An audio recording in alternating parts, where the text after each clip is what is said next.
Still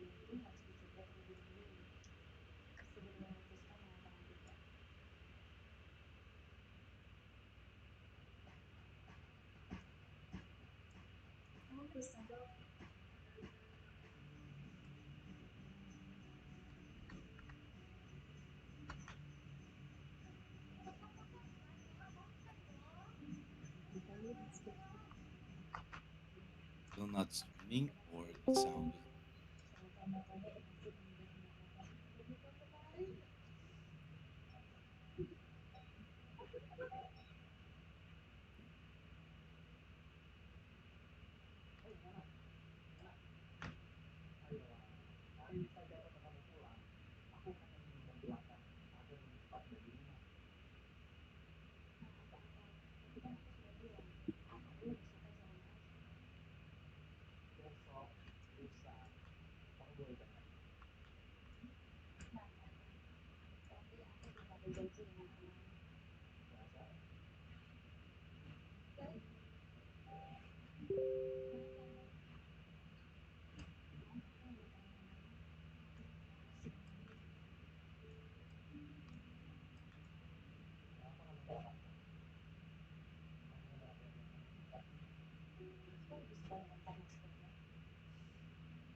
Hi, hello everyone.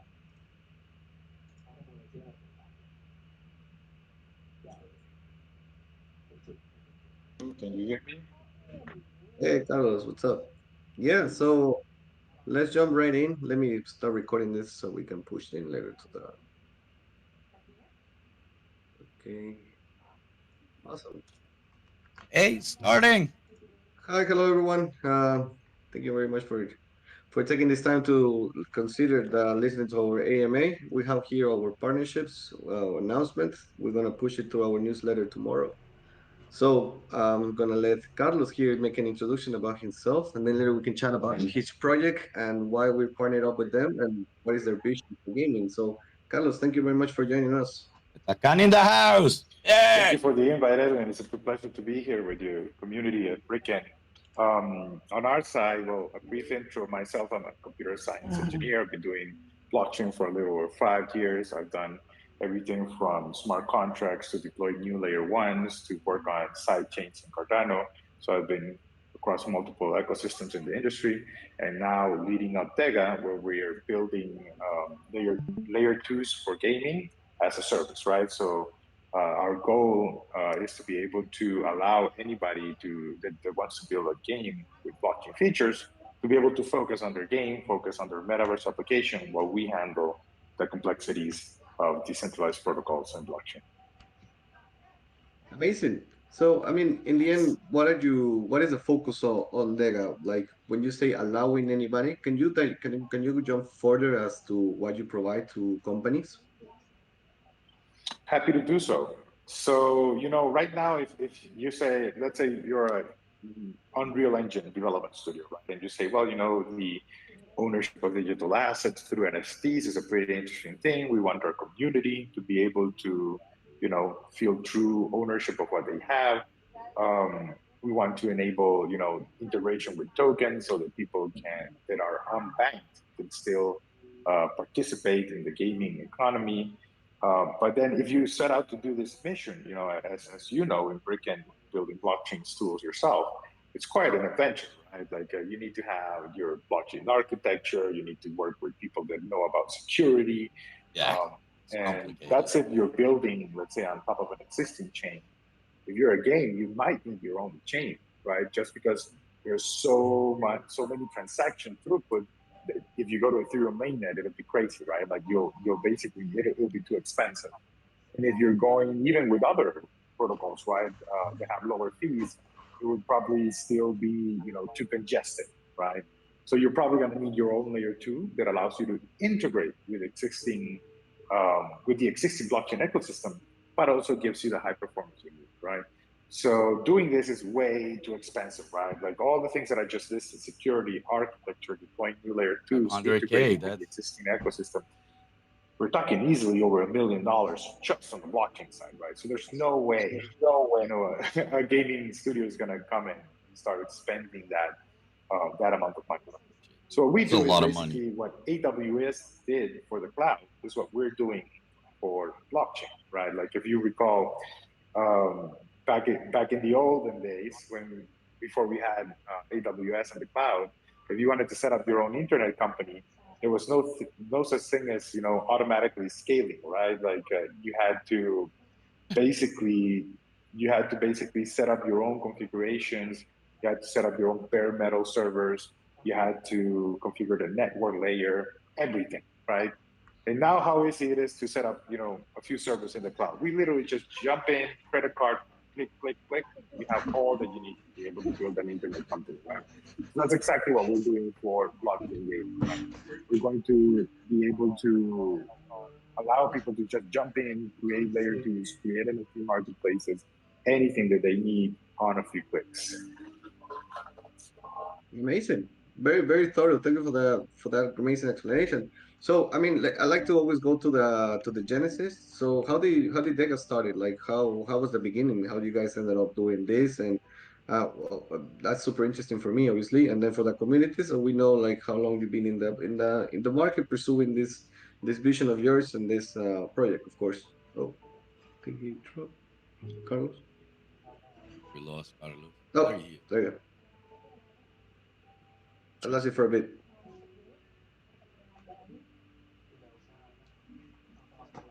Carlos, can you hear me? Can you hear me? Yeah. Oh, yeah, perfect. Yeah, Okay. perfect. Sorry. Yeah, I was muted. Sorry. Yeah. So I've been doing in the blockchain industry. I've been working on for a little over 5 years. I've been doing software for over 13 years now. And we started out actually doing some of the hardest things that you could do, which our very first project was deploying a new layer 1 blockchain, right? After that, we also did EVM sidechains. And though now that sounds like pretty common, we're talking the first time we did a sidechain was before Polygon was released. We did that for ClientWorks, right? This were not my projects. And then we did a cross-chain DEX. It's old school crypto. Before Uniswap had even come out. So you allowed you to do trades between multiple protocols, Bitcoin, Ethereum, Litecoin, and several stuff like that. So we've been fighting the good fight for a while now. The reason that we set out to build DEGA particularly is because, as you know, right now UX is a little bit of a problem in the industry, right? UX and performance, right? If you try to, I haven't got the chance to get my mom Facebook, Google, which is literally anybody that has internet, right? And you start showing them, come and connect to this DEX and use MetaMask or use Nami and Cardano and stuff like that. It feels such a barrier to entry for them, right? Like, and instead of using, their email, you got to create this private keys and then you got to set up some configurations and whatnot. It's too complicated, right? And for developers, right, that are used to writing in SQL Server or MongoDB, you tell them, hey, now you got to, wait a few seconds to be able to get a confirmation from your transaction. In the computing world, seconds are like years, right? Like you want to record, we're used to recording in centralized systems in like 10 milliseconds, right? So for anybody that's not technical, like if you grab a second and you divide it by 1,000, we're used to working in 10 of those, right? So basically, blockchains are insanely slow for the average user and the average developer, right? So that's where layer twos come in, right? And that's what we want to be able to provide to anybody that doesn't have an in-house blockchain team, the capability to rapidly spin up layer twos, right? Just like you spin up servers in AWS, just like you spin up websites in Squarespace or with WordPress, just like that. That's the type of experience we want to create. And also we're partnering up with certain companies that are building protocols that allow to end users to be onboarded like in a minute, right? Also with username and password, instead of having to go through all the issues of setting up a MetaMask wallet or a NAMI wallet or any other type of Web3 wallet. So that's why we decided to build this. The reason that we chose gaming, because a lot of people ask us, well, it sounds like what you guys do is generic, right? Why would you focus on gaming? And I always tell people, well, you know, computers and software don't need to rest, right? You can run software 24/7, but humans do need to rest. So humans need to focus so they become effective, right? So gaming is a natural gateway for blockchain. We believe that it'll be like the gateway drug to mass adoption because one, gamers are digitally native, right? I don't have to go to a gamer and preach to him, hey, you know, digital assets have value. You know, he's going to say, of course they do. Of course they do. I spent a lot of money on digital assets. Of course they have value. So that's one thing. And then the other thing is we see that we're heading towards the gamification of everything, right? And a good example of that one is Duolingo, right? Duolingo has shown has taught people languages, more people than all the language courses on the planet combined, right? It simply can reach a scale that no other type of system could Gamification do is natural to us humans. if it wasn't gamified, right? And they keep publishing a lot of their gamification, by the way. I recommend that for anybody in the audience that wants Yeah, to it's learn how awesome. to create Read engaging it. experiences with their end users. I really recommend that. So we're going to start seeing that for everything, right? Loyalty, rewards, points, health. There's already a lot of apps that basically make you compete with other people for jogging and stuff like that. So everything is going to be gamified, man. Finance, health, e-commerce, everything. So gaming is a natural place to start, and then we'll spread out to other vertices. I like it. Very knowledgeable on various things. Great conversation. Thanks. So now the question lies, okay, so we know your beginning, your outcome. Is your product live? When did you launch? How are you looking in that specific area? Yeah, so we started operations in November. The API is about 85% complete in terms of features. And right now, we already have a demo published on our YouTube. So if anybody searches DEGA.org, and then you'll find our channel, and there you'll see some of that. Or I can share it as well in Telegram. But we're Yes. already doing private beta integrations with our partner, Cornucopias Games, right? We've actually been building out a product in partnership with them because, as you know, getting product market fit is super important in terms of picking out the right features, right? Like with every product, whatever idea anybody has, you can think of 1,000 features for it to have. What if it does this? And what if it does this? And what if it does this other thing, right? So how do you get the best features, right? You get it with somebody that's a real customer, right? A real end user of what you're building. So Cornucopia's game is the largest NFT sale in the Cardano ecosystem. And we met them about a year ago. We started talking about what we could bring to the table with DEGA. They became our first client and partner. And now we've been doing private beta integrations with them. And that's where we are right now. And we're onboarding other partners as well right now in the private beta. We'll be releasing a testnet for certain people to be able to try in the coming weeks. It's going to be called Cardano Club, right? And once we finish everything, and obviously one big part of that will be the security aspect, which is probably the thing that's going to delay us the most. But once that's done, we'll be deploying a new layer 2 specialized for gaming on top of the Cardano ecosystem in partnership with Cornucopias. We also have another layer 2 in partner with another partner that we're working on. I can't reveal that one just yet, but stay tuned to the DEGA channels and we'll be letting you know when that one's coming out as well. It's coming out. Very You know nice. it. So, So where are you guys located? I Where do don't want you to operate? interrupt, but this is From what lagging. country are you guys deploying your data structure? So myself, I'm native from Honduras, right? That's where I was born and raised. I live in Costa Rica now, close by. I've traveled a lot, but this is my base. And the company is registered out of Singapore, right? Just because Singapore has a really good jurisdiction for business, right? They do common law and they're very supportive of startups. We're also after Latin America, which is our first focus, and all the rest of the team, well, not all of it, but it's like, 90% of it is Latin American. So I got people from Colombia, from Honduras, from Costa Rica, from Nice. Argentina, and many other places. So we're obviously Coffee. working with a lot of clients here, but our next focus is going to be Southeast Asia. So we were like, Singapore's already there. It already makes sense as a business, and we want to tackle Southeast Asia. So let's do it from there, right? But we have a subsidiary in Costa Rica, and we're going to open a third one in Dubai. Nice. So, I know that a lot of gaming infrastructures try to hit Southeast Asia just because of the volume base and because of the tokenomics. I mean, there was a big movement with the access and everything just moving over there. What is your perspective there? What do you think it's gonna be adopted first? Kind of like the Web3 gaming. Is it still Southeast Asia, or are we moving out to more like Europe or America? What do you think? I would actually look at it from a different dimension. I think it's going to be the English speaking population in emerging markets, right? Because we could look at it, we actually use this term within DEGA, we call it the gamer nation, right?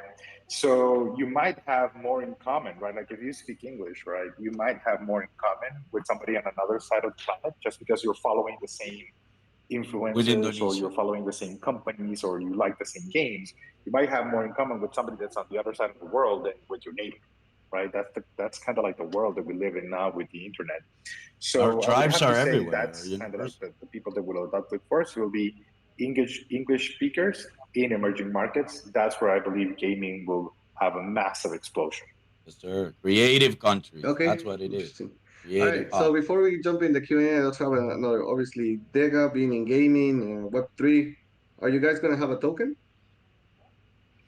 Yeah, we have the DEGA token.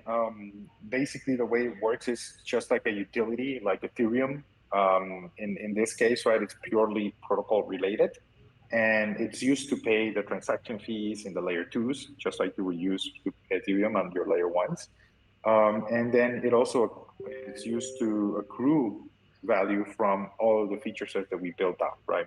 So when we give you a layer two, we call them meta chains because they come with pre-built in components, right? We come in with a pre-built white label NFT marketplace, a white label DEX, a white label token minter for NFTs and for ERC20s. So it's all ready to go. You can pick and choose whatever you want. You don't have to use all of them. You can even deploy your own, right?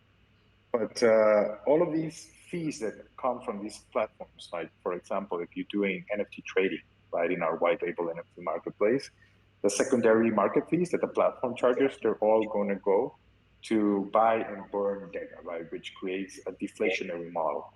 So we're taking what Ethereum did That's and important. That's important. improving on it in the design, in the sense that it's not just the transaction fees that we're taking, but the fees across all the application layer as well. Interesting. So what? So is your are you right now what pre-selling your token? It's in the private round. What? How are you looking into that? What is the current status? Yeah, yeah. Right now we're in a private pre-sale, right? So anybody that's angel investor or managing a fund, feel free to reach out. And we have a form in our website where you can register or hit us up in our Deca channels as well. And at the same time, in June, we're implementing a new concept called ISPO, Initial State Pool Offering, which basically consists in people being able to do, instead of buying your token, what they do is they do a staking, right, in a pool that generates yield, and then the yield goes to Dega, right, in exchange for Dega tokens, right? And we have a whole article explaining that. But the point is here, go to the blog that post. the people that want to participate don't have to spend their principal capital, right? They retain their money. If they have, let's say, $100,000, they will always keep that. But the yield that those $100,000 are generating in a crypto stake pool is going to go to DEGA in exchange for DEGA tokens, right? We're starting off with Cardano, and then we're going to be implementing this technology on Polkadot, on Ethereum, on Matic subsequently. I've never heard of this concept. Makes a lot of sense. I like it. It makes sense, bro. Okay, I'm gonna have to take a look at and study that because yeah, you're using the staking to lock the value, but the value is not going directly to DEGA. It's only the yielding that you're gonna be performing on top. You're So not it's risking kind your of like money, bro. you're taking the loan out of the staking pool somewhere related like that. Very interesting. Yeah, I like it. Congrats. It's a new concept, huh? Thank you. Definitely. Yeah, and we're productizing it so it can be used for other companies, right? So, for example, right, this is something that you and I slightly had a conversation on. Like, for example, some of your partners might start off doing STOs, right, and then they might want to do a different type of offering later on in their development, right? And for us, as we're bringing new partners for gaming, for example, esports teams and gaming studios, right, we're gonna refer them to Brickken, right, for their launch pad.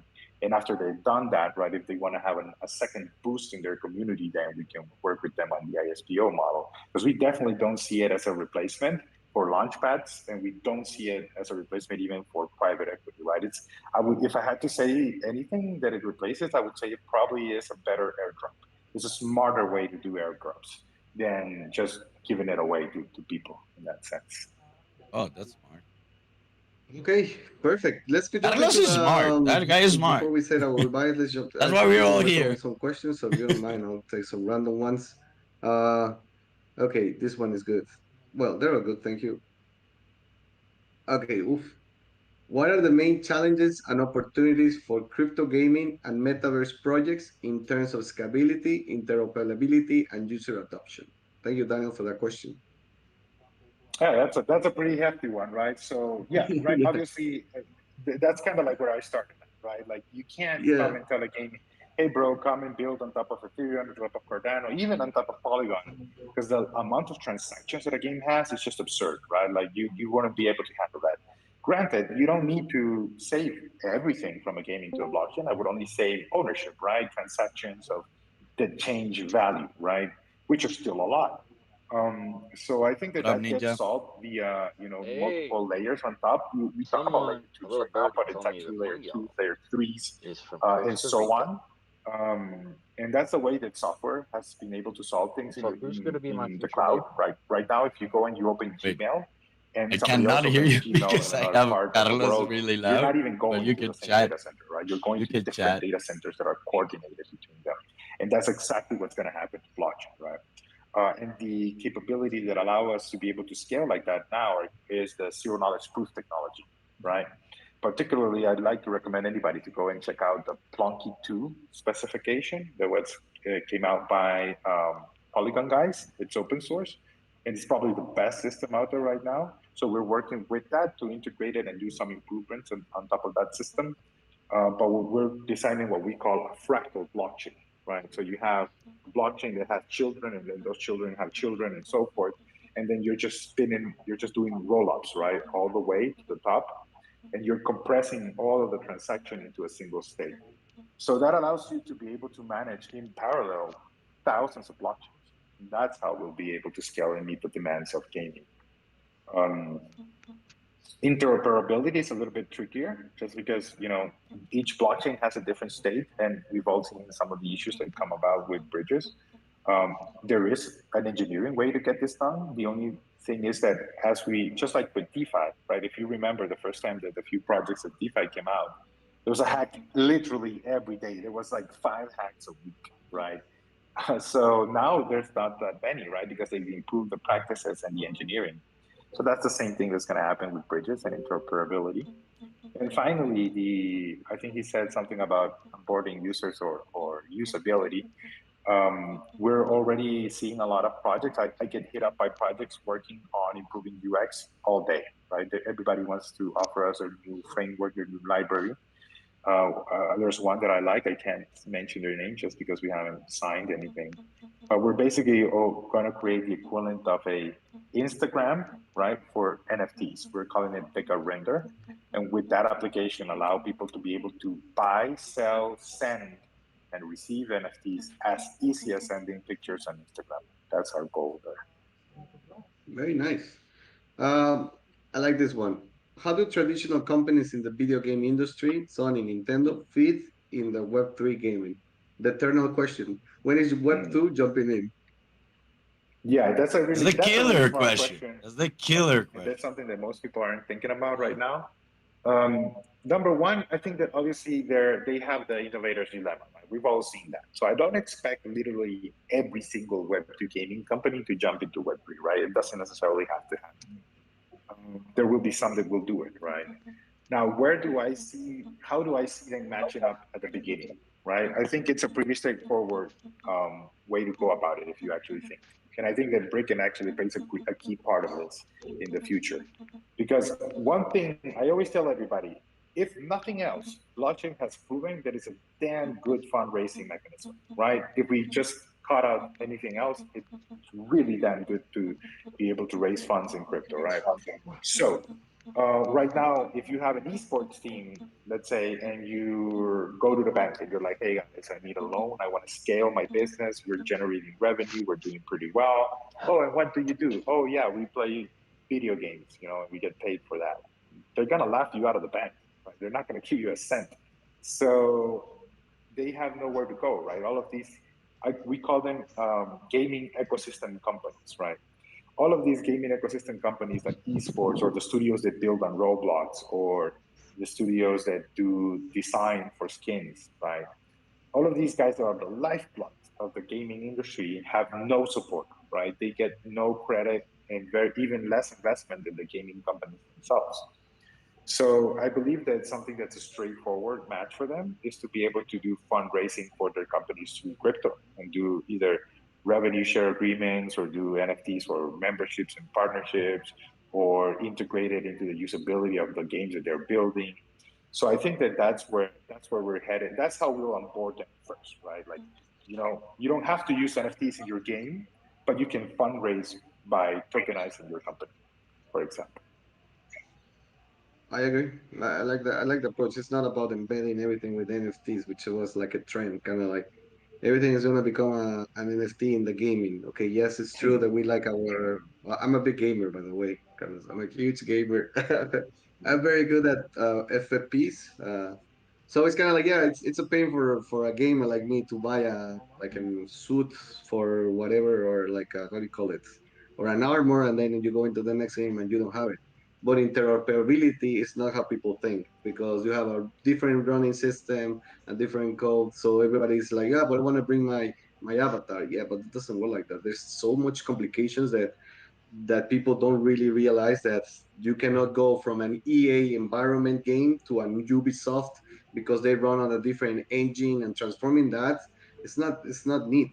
So maybe we have to go still to the basics, right? And then I was also very much against everything that was happening with the play to earn, like, or horrible gameplay, horrible graphics, pure yielding API, and it's like, okay, so that's a gambling. It's not gaming, because I tested something and I was like, it's not even fun. So why would I go here? I'm a gamer. Maybe I'm not there. Maybe you want the gambling people, so don't put it as a game. Put it as a casino, because in the end, it's what you build it. So I think there's still a lot to build, but super interesting sector. I mean, we're hearing, yes, sports booming, gaming industry infrastructure. This year there was a lot of movements around. So I have my certainty that you guys are gonna make it, because you are gonna be in the sweet spot.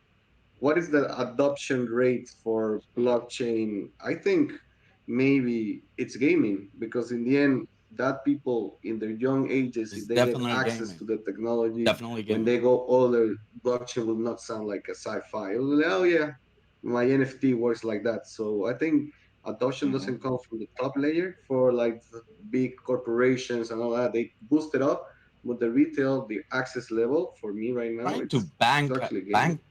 I don't know how, like, Yeah, bank yeah, banks with right the there. For example, centralize it. good example of things that are already happening is Nike is launching an NFT collection with EA Sports. Yeah.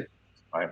So when last week. if Carlos comes Announced to it. EA Sports and says, "Hey guys, let's do some NFTs," nobody's gonna care, right? But Nike, Nike can go to EA Sports and can go to Fortnite and tell them both, guys, I'm gonna do this only through NFTs. You either support them or you're out, right? And nobody's gonna want to be out on playing the game with Nike, right? So I think it's happening. That's just like a taste, right? It's coming. Interoperability is complicated, as you said, just from the technological challenge. I believe that it can be done. I mean, it will be done because some of the other bigger players are also taking part. Like, for example, NVIDIA. So I don't know if you've seen the NVIDIA service offering on their cloud systems. It's getting wild, man. It's getting wicked. Like I've It's seen people insane. do an asset that's on the cloud and they're modifying them in Blender and also on Unreal Engine. That's like at the same time, right? In synchronously. So those guys that have the muscle, they want interoperability, right? Because they're not building the games, right? They just want to be everywhere. NVIDIA wants to be everywhere. Nike wants to be everywhere, right? So basically, these guys are the ones that are going to pressure some of these games to be interoperable. But in the meantime, the funding is where I think it's going to be the key, right? And dude, we only need one TikToker streamer saying, guys, I raised funds for my esports team with Brickken, right? You should try it. We raised, $1 million or something like that, right? And every other streamer in TikTok is going to come to you for that, right? So I think that's going to be one of the key parts for integrating Web3 with gaming. Amazing. So let's do the closing note. Carlos, thank you very much, first of all, for coming to this community. I think this is our second time that we read something related to gaming. We brought an NFT project, I think, in the past. But now we go into infrastructure. As Brickken is infrastructure, it makes sense for partnerships that if we allow gaming companies who want to be tokenized, we can provide them, hey, look at these people building something that you might not require anymore to build. Because everybody has here a concept in blockchain, I guess on this vertical specifically, that you have to build everything. It's like, no, even Web2 people don't build everything. It's like, why are you crazy like that? But it happens, I'm going to create my own smart contracts, my own infrastructure, my own layer, my own blockchain. And it's like, okay, so where is the product?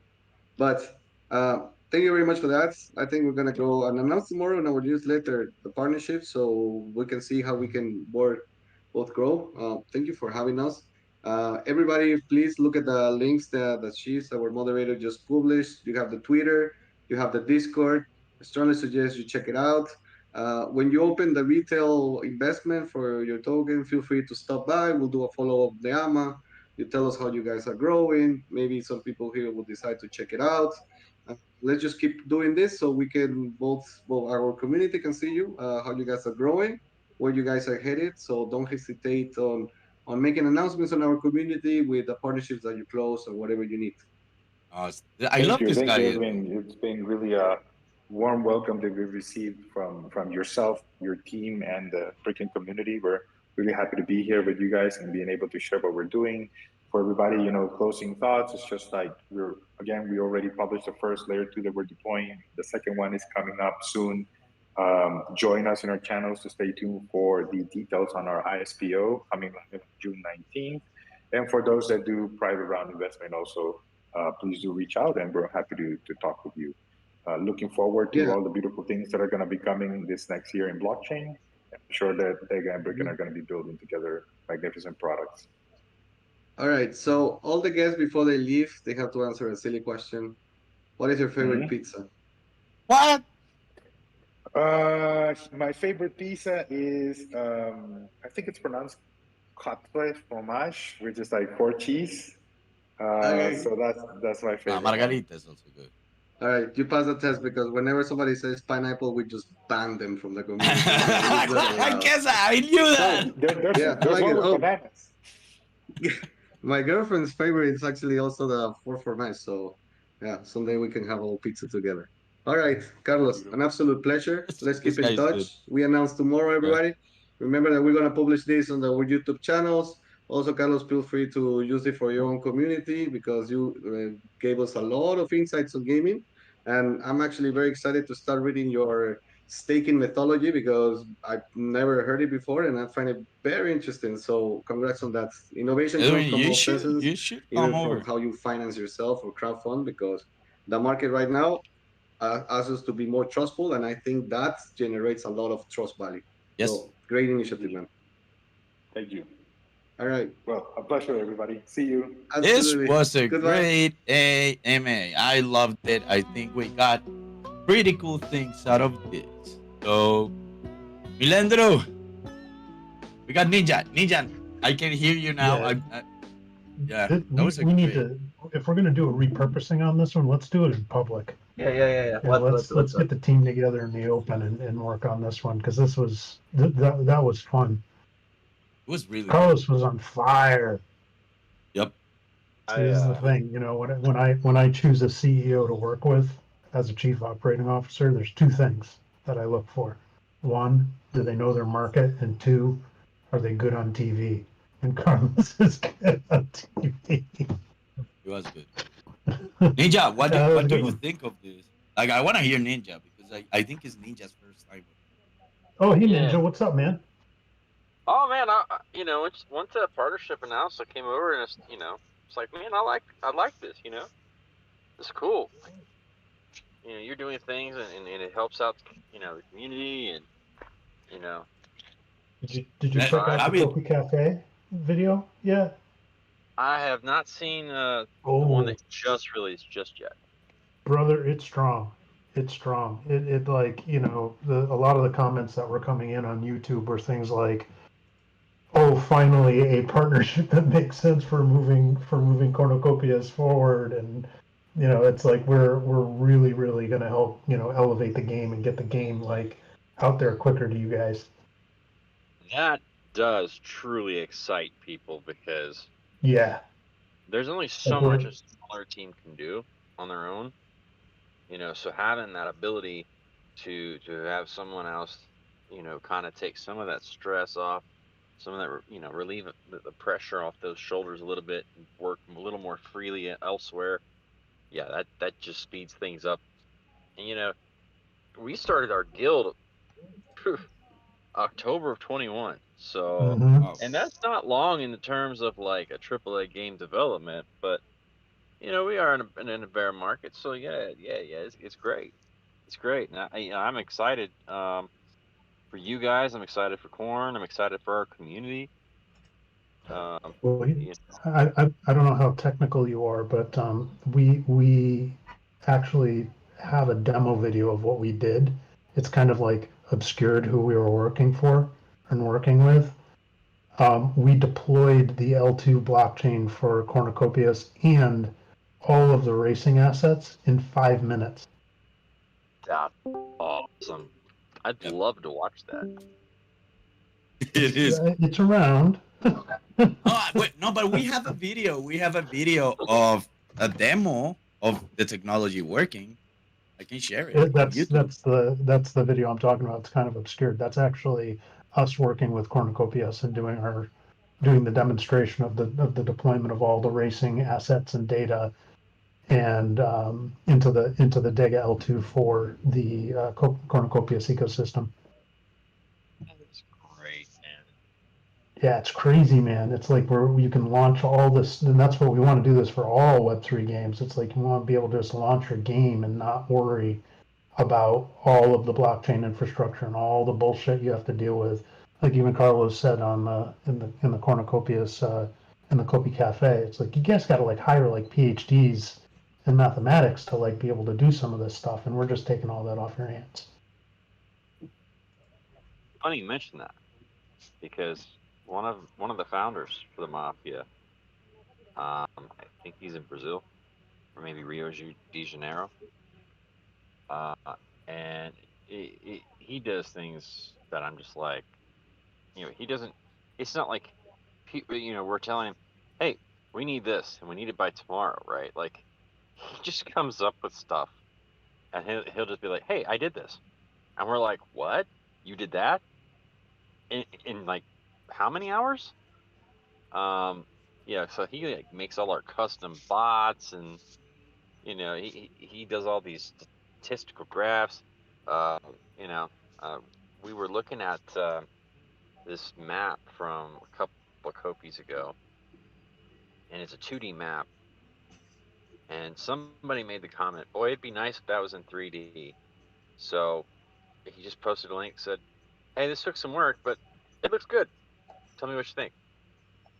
So Nice. yeah, he sounds like somebody that'd be a good fit for you guys. No, No. introductions, that's what this is all about. That's what this community, we're gonna be, what we're doing here at DEGA is this is a community of creators. It's like that's all Freak does all day is just crank out stuff. Create. We provide the tools for people to be able to create things really quickly. So, any kind of cross pollination between the Mafia, and by the way, if you haven't noticed,